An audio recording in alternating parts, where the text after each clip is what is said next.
water, earth, fire. Okay, enough. I've already used it in my last video and I don't want to repeat. I did not just spend the last 6 months making the same Datapack as last time. Maybe just mildly better. I did not do that. I did not.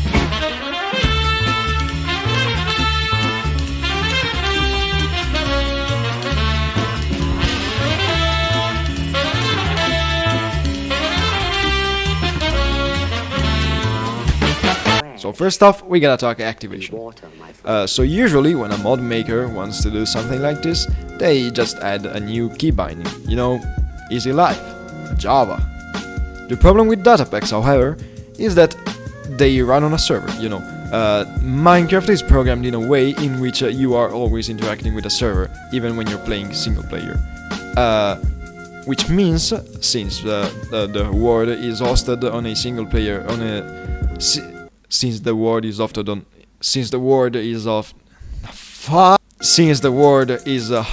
on the server, and the Datapacks are part of the world, that you can't influence what happens on the client with something that you have just on the server. You know, if there was a part of the Datapack put on the client, then you could add new key bindings, but since there isn't, we can't do that.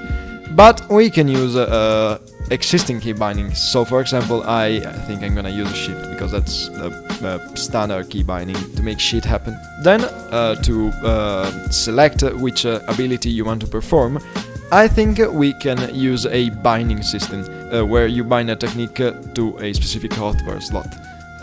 And the way in which you do that is by typing /trigger and then the name of the technique. But I don't want to use cheats in my Minecraft survival world. Well, first off, don't complain about it, because that's the easiest thing that you can do. I mean, what do you want to bring a fucking book with you? That's so dumb and stupid and no one will ever. And then we have a list. But moving on, trigger isn't actually a cheat, because it's just a command that people without the access to cheats can use.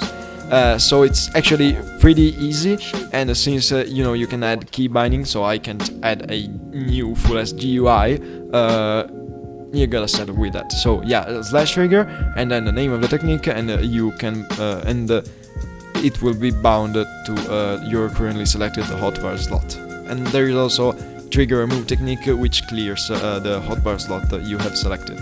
And since that's pretty much it, and it took just a few lines of code, I'm just gonna program the rest of the techniques and catch you guys when I finish.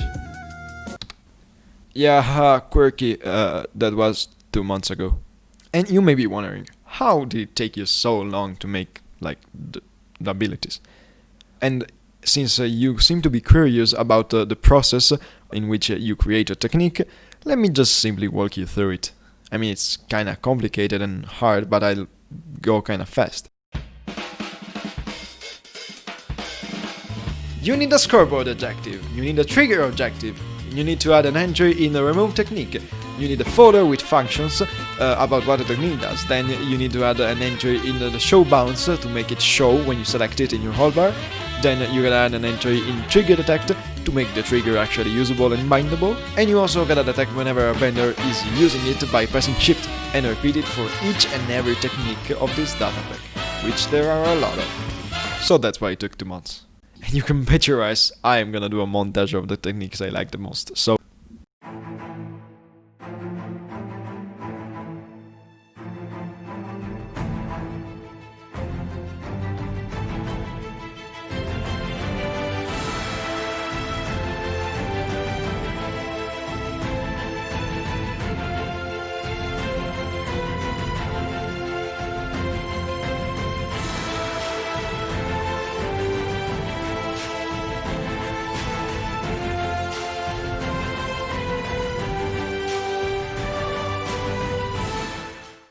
Cool, so now we just gotta figure out how are we gonna obtain the bending abilities. But I don't have to think it myself because, you know, there's an avatar wiki, so I guess we can just look at that. So let's see how does someone become a bender. Oh, I see, bending is innate.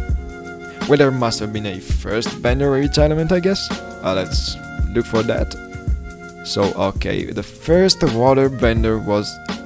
Oh, okay, well, we got the moon in Minecraft, so... I mean, waterbending is figured out, I guess. You will have to spend the night on a boat, looking at the moon, bending the tides. I know it isn't actually happening because Minecraft doesn't work like that, but shut the f. So yeah, if you stand there for a whole night, you will become a waterbender. Okay, now let's look at Earthbending. So the first Earthbenders were... God! Okay, so I don't know if you are familiar either with badger moles or any mob in Minecraft, but if you maybe pause the video and maybe zoom in a bit, you may notice that they're fucking living creatures. And I mean it's not that hard, it's kinda hard. So yeah, that's why it took so long to make this data pack. But yeah, after this much time we got something that barely resembles badger moles in Minecraft. If you shift inside a cave, and it has to be natural generated, for 1 minute straight, then a badger mole will appear, and you will have to follow it for 5 minutes in their tunnels until you become an earthbender.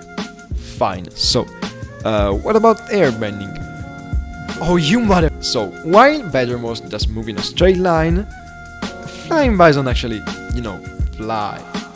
So how are we gonna do that in Minecraft? Well, my first thought was, well, easy. You know, you just give a mob levitation and that's pretty much it. Unfortunately, I had to learn that levitation doesn't work the same way it does with players. You know, if you give a player levitation level 255, they will start hovering, which was my idea for mobs. But instead, if you give a mob that amount of levitation, yeah, it yoinks them in the air. So scratch that idea. But fortunately, I found phantoms. So now we have flying bisons. Oh yeah, and I forgot to mention that for both of these entities, I had to do modeling, texturing, animation, UV mapping. So if you judge them, I am gonna cry. So if we could just not do that, thanks. Oh, and to become an airbender, you will have to find flying bisons, which spawn at y equals 200 or more. So yeah, get there with a lighter or whatever, then get on top of his back and stay there for 10 minutes, and that will make you become an airbender. So now let's look at firebending. Oh, you got... No, I'm not gonna make another mob. You know, we got dragons in Minecraft, it's fine. I know they don't resemble the ones from the show, but... So, the way in which you learn firebending in the show, it's by dancing with dragons. I mean, that's this move called the Dragon Dance or Dancing Dragon or whatever. In Minecraft, however, you know how the dragon shoots acid balls.